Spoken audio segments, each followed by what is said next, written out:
ऐसा धमाका यूक्रेन में पहली बार हुआ।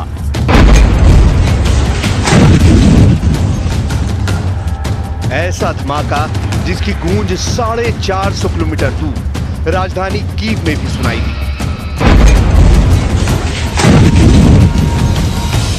ऐसा धमाका जिसने ज़ेलेंस्की के पावर सेंटर की जड़ें तक हिलाकर रख दी। ऐसा धमाका जिसने साबित कर दिया कि पुतिन अब बहुत बेरहमी दिखाने वाले हैं। एक बार फिर देखिए खार्किव शहर में हुआ यह धमाका।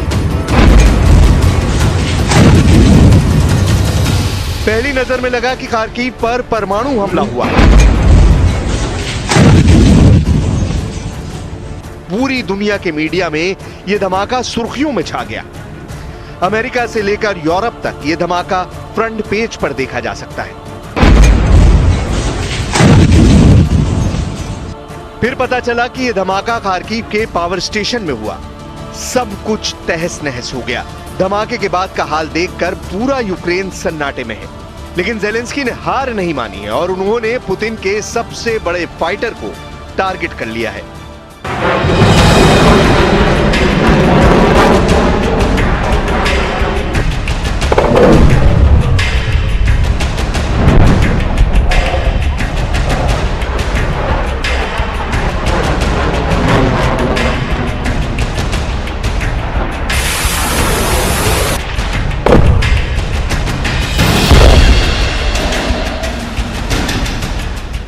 जिस फाइटर ने सीरिया में आईएसआईएस की कमर तोड़ दी, जिस फाइटर को पुतिन का अहंकार बताया गया, जिस फाइटर को दुनिया की कई एयरफोर्स खरीदना चाहती है, अब उसके खिलाफ एक प्रोपोगेंडा चलाया जा रहा है। यह है रूस का Sukhoi 35 multi role fighter.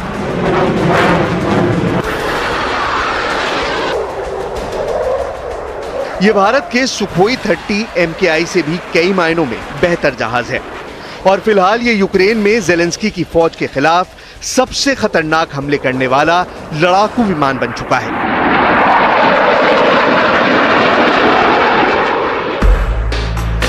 Russian air force के पास अभी 100 से ज्यादा सुखोई 35 है। यह यूक्रेन में पुतिन के स्पेशल एयर ऑपरेशन का सबसे अहम हिस्सा है। यह कहें कि रूस के एयर स्ट्राइक मिशन का लीडर बना हुआ है।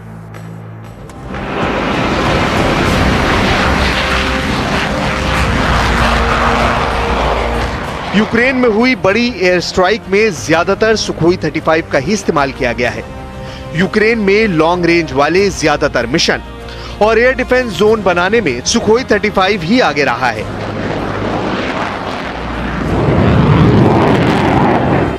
यूक्रेन में मिली ऐसी तमाम कामयाबी, ऐसे मिशन जिसमें ज़ेलेंस्की का पूरा एयर डिफेंस सुखोई 35 जैसे जहाजों के जरिए पुतिन ने खत्म कर दिया, तो पूरी दुनिया में इनकी डिमांड बढ़ने लगी। सुखोई 35 के फैंस में सबसे नया नाम ईरान का है। ईरान से ऐसी खबर आई है कि वो रूस से सुखोई 35 खरीदना चाहता है। ईरान कितने जहाज खरीद सकता है इसकी पुष्टि नहीं हुई, लेकिन ईरान अगर सुखोई 35 से लैस होता है तो पश्चिम एशिया में इसके इजराइल और सऊदी अरब जैसे कई दुश्मनों के लिए ईरान और ज्यादा बड़ा चैलेंजर साबित होगा। सुखोई 35 बहुत ज्यादा खतरनाक है। इसकी सटीक बॉम्बिंग सीरिया और यूक्रेन में मिसाल बन चुकी है। इसके खरीदारों की लिस्ट बड़ी हो रही है और यही वजह है कि सुखोई 35 की पुरानी तस्वीर बार बार वायरल करके बताया जा रहा है कि पुतिन का फेवरेट फाइटर तो किसी काम का नहीं।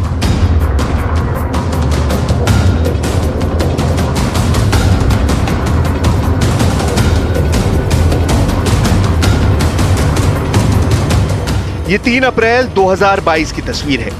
ये सुखोई 35 का मलबा नजर आता है जब यूक्रेन पर रूस के हवाई हमलों के दौरान ज़ेलेंस्की का एयर डिफेंस भी मजबूत था और उसने रूस के कई जहाजों को मार गिराया था। यूक्रेन में रिकॉर्ड किए गए ऐसे कई वीडियो बार बार वायरल किए गए। Де окупація України? Загалом, за останні дні від російської окупації звільнено близько 2000 квадратних кілометрів української території. Наші підрозділи зайшли до Куп'янська. Триває звільнення населених пунктів Куп'янського та Ізюмського районів Харківської області.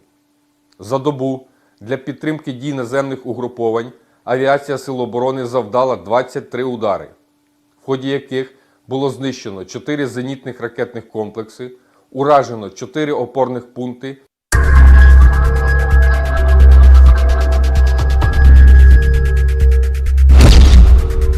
यूक्रेन का दावा है कि उसने अब तक रूस के 24 सुखोई 35 को मार गिराया है। वो एयर डिफेंस मिसाइल का भी टारगेट बने और यूक्रेन के विमानों ने उन्हें एयर कॉम्बैट में मार गिराया।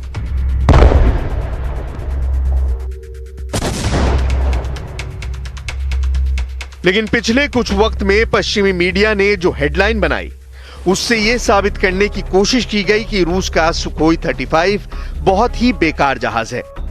पश्चिमी मीडिया में बार बार यह छापा जा रहा है कि सुखोई 35 एक तरह से यूक्रेन में पूरी तरह फेल हो गया है। यह भी कि रूस की वायुसेना इसे अब बोझ समझने लगी है। सुखोई 35 पर हुए हमलों और यूक्रेन के एयर डिफेंस के आगे उसे जूझता हुआ बताया गया है।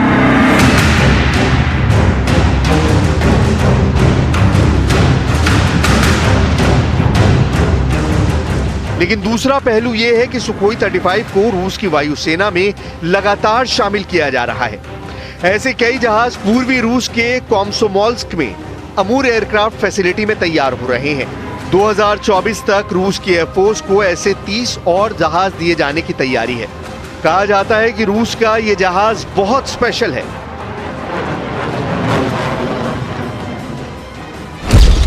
चीन अब तक सुखोई 35 का सबसे बड़ा ग्राहक रहा है।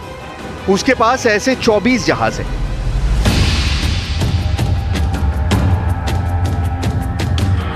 लेकिन शी जिनपिंग ने सुखोई 35 लेने का फैसला इसलिए किया ताकि वो उसमें लगे रूस के नए सैटर्न इंजन की नकल करके अपने बाकी विमानों की इंजन वाली समस्या खत्म कर सकें। यही वजह है कि उसने और ज्यादा सुखोई 35 को ऑर्डर नहीं दिया।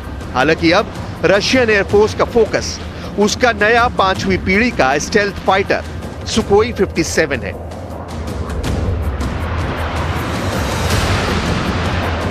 यही वजह है कि रूस अब सुखोई 35 की बहुत ही आक्रामक मार्केटिंग भी कर रहा है। सुखोई 35 चौथी जेनरेशन के आगे का लड़ाकू विमान है।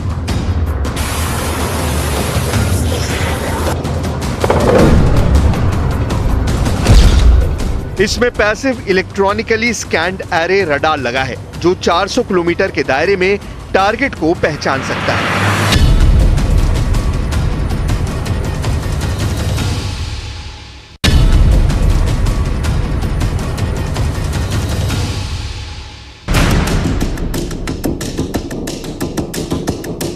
इसमें सैटर्न AL-41F-17 के 2 इंजन लगे हैं और थर्स्ट वेक्टर कंट्रोल के साथ ये क्लोज एयर कॉम्बैट में दुनिया का सबसे बेहतरीन जहाज कहलाया जाता है।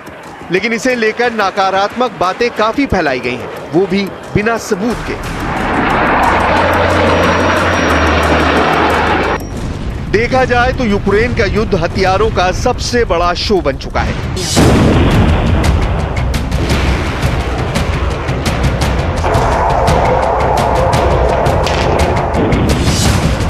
ज़ेलेंस्की ऐसे आधुनिक वेपन सिस्टम का जखीरा इकट्ठा करके दुनिया भर में खूब वाहवाही भी लूट रहे हैं। लेकिन ज़ेलेंस्की को खैरात में मिले हथियारों ने यूक्रेन युद्ध को और लंबा खींचने का पूरा मसाला तैयार कर दिया है। रूस का स्पेशल ऑपरेशन बनाम नेटो की ज़ेलेंस्की को हथियारों वाली मदद। इस महायुद्ध में सबसे बड़ा मुकाबला इस वक्त ज़ेलेंस्की और पुतिन के बीच नहीं बल्कि रूस और अमेरिका या यही कहें कि नेटो के बीच चल रहा है। जर्मनी अपना बहुत ही आधुनिक एयर डिफेंस सिस्टम IRIS-T का जमीन से आसमान में वार करने वाला वर्जन यूक्रेन को दे चुका है। ये वेपन सिस्टम क्या है, इसकी ताकत और रेंज क्या है और रूस के लिए ये कितना बड़ा खतरा साबित हो रहा है, उससे पहले देखिए कि जर्मन चांसलर ने इसे ज़ेलेंस्की तक पहुंचाने से पहले क्या कहा था। In den kommenden Wochen werden wir auch weitere Waffen liefern. Zum Beispiel hat die Bundesregierung aktuell entschieden, dass wir mit dem System IRIS-T das modernste Flugabwehrsystem liefern, über das Deutschland verfügt. Damit versetzen wir die Ukraine in die Lage, eine ganze Großstadt vor russischen Luftangriffen zu schützen. Auch das ist eine Entscheidung dieser Bundesregierung. ऐसा हुआ भी क्योंकि रूस के जहाज अब पहले वाली आजादी से यूक्रेन के आसमान में नहीं उड़ रहे और इसमें आयरिस जैसे हथियारों की बड़ी भूमिका रही है। आयरिस टी यानी इंफ्रारेड इमेजिंग सिस्टम, जिससे थ्रस्ट वेक्टर कंट्रोल होते हैं। ये एक ऐसी मिसाइल है जिसका एयर टू एयर वर्जन कई सालों से एक्टिव सर्विस में है, लेकिन अब इसका वो रूप जिसमें मिसाइल जमीन पर तैनात लॉन्चर से फायर की जाती है, वो जर्मनी का हॉट वेपन सिस्टम बन चुका है।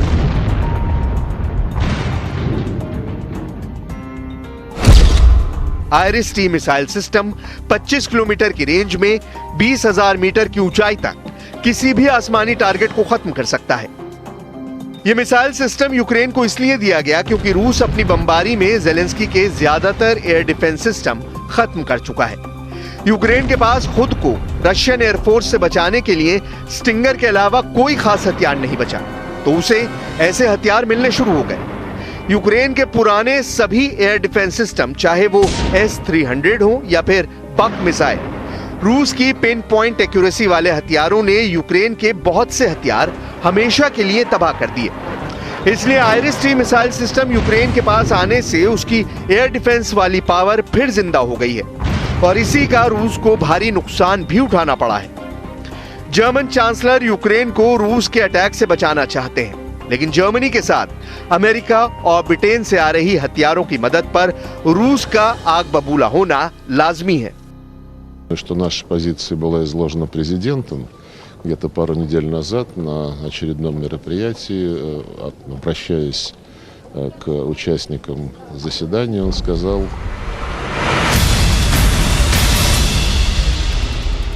सुलह की बड़ी बड़ी बातों के बीच यूक्रेन में धमकियों का दौर लगातार जारी है। इस जंग की शुरुआत में ही पुतिन परमाणु बम की धमकी दे चुके हैं और नेटो का डर ये है इस युद्ध की चिंगारी उस पर भी आ सकती है, और अगर ऐसा हुआ तो बाइडेन और नेटो के सामने विश्व युद्ध रोकने के ऑप्शन कम पड़ जाएंगे। यूक्रेन को आगे रखकर यह पूरा युद्ध एक तरीके से अमेरिका और नेटो ही लड़ रहा है।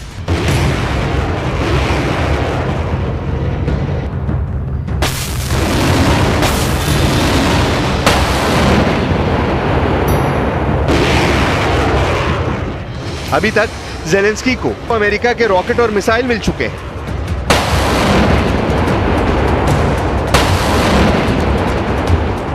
जेलेंस्की ब्रिटेन के हथियार भी इस्तेमाल कर रहे हैं और इससे रूस बहुत परेशान है।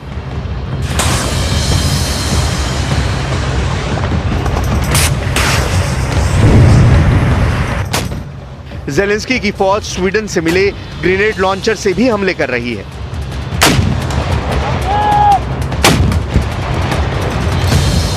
और अब जेलेंस्की की सेना के पास जर्मनी का बहुत ही खतरनाक एयर डिफेंस सिस्टम भी आ चुका है।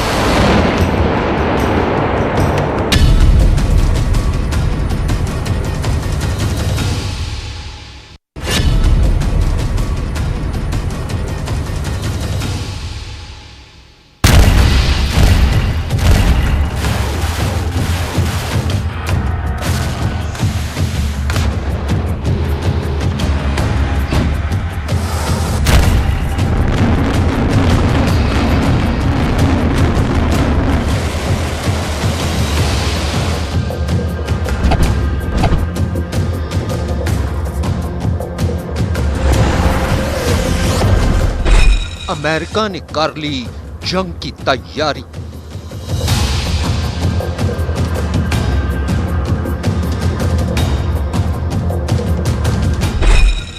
अमेरिका ने किया घातक हथियारों का सफल परीक्षण।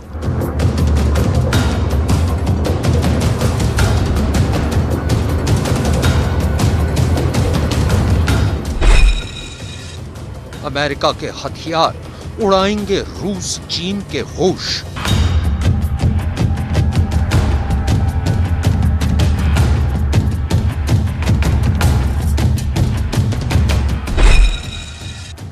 मल्टी वॉर फ्रंट के लिए अमेरिका कॉम्बैट रेडी।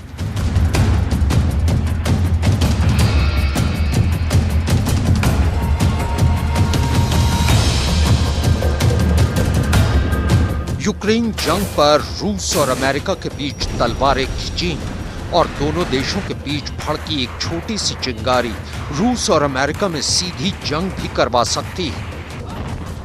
ताइवान को लेकर अमेरिका और चीन आमने सामने हैं। उत्तर कोरिया के लगातार मिसाइल परीक्षण भी अमेरिका की परेशानी का बायस बना हुआ है।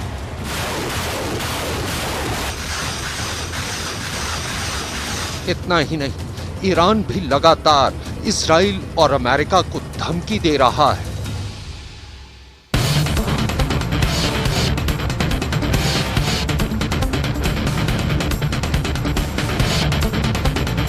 ये तमाम फैक्ट और फैक्टर इस तरफ इशारा कर रहे हैं कि भविष्य में अमेरिका को अचानक कई मोर्चों पर जंग लड़नी पड़ सकती है। लिहाजा इन खतरों को देखते हुए अमेरिका ने मल्टी वॉर फ्रंट की तैयारी शुरू कर दी है और इस कड़ी में वो इसकी शुरुआत अपनी वायुसेना के जंगी बेड़े की ताकत को बढ़ाकर कर रहा है।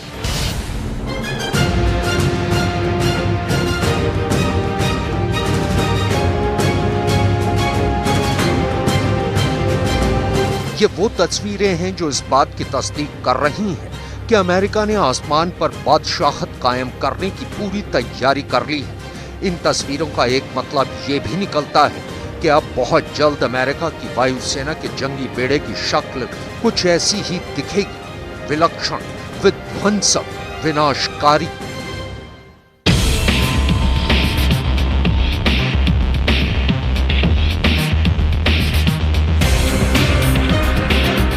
खबर के मुताबिक अमेरिकी एयरफोर्स अपने एनगैड यानी next generation air dominance programme के तहत अपनी वायुसेना के नए जंगी बेड़े में 6th जनरेशन फाइटर जेट के साथ साथ लॉयल विंगमैन ड्रोन को विकसित करने के करीब पहुंच चुका है। खबर के मुताबिक 2024 तक पूरी दुनिया अमेरिका की वायुसेना का नया अवतार देखेगी। दरअसल अपने प्लान के तहत अमेरिकी वायुसेना अपने लड़ाकू विमानों के एक ऐसे जंगी बेड़े को विकसित कर रहा है जिसमें एक फाइटर जेट के साथ ऐसे ड्रोन उड़ान भरेंगे जो एक फाइटर जेट की भूमिका निभाएंगे। अमेरिका की एयरफोर्स के सेक्रेटरी फ्रैंक कैंडल के मुताबिक एक फाइटर जेट के साथ 5 या उससे ज्यादा ड्रोन उड़ान भरेंगे। इस दौरान ये ड्रोन स्ट्राइक और सर्विलांस दोनों ही काम करेंगे। ये ड्रोन इलेक्ट्रॉनिक वॉरफेयर तकनीक से भी लैस होंगे। इसके अलावा खतरे की सूरत में ये डिकॉय की तरह दुश्मन के जेट या मिसाइलों के हमले का सामना भी करेंगे। इन तमाम ड्रोन की कमांड फाइटर जेट को उड़ा रहे पायलट के हाथ में होगी।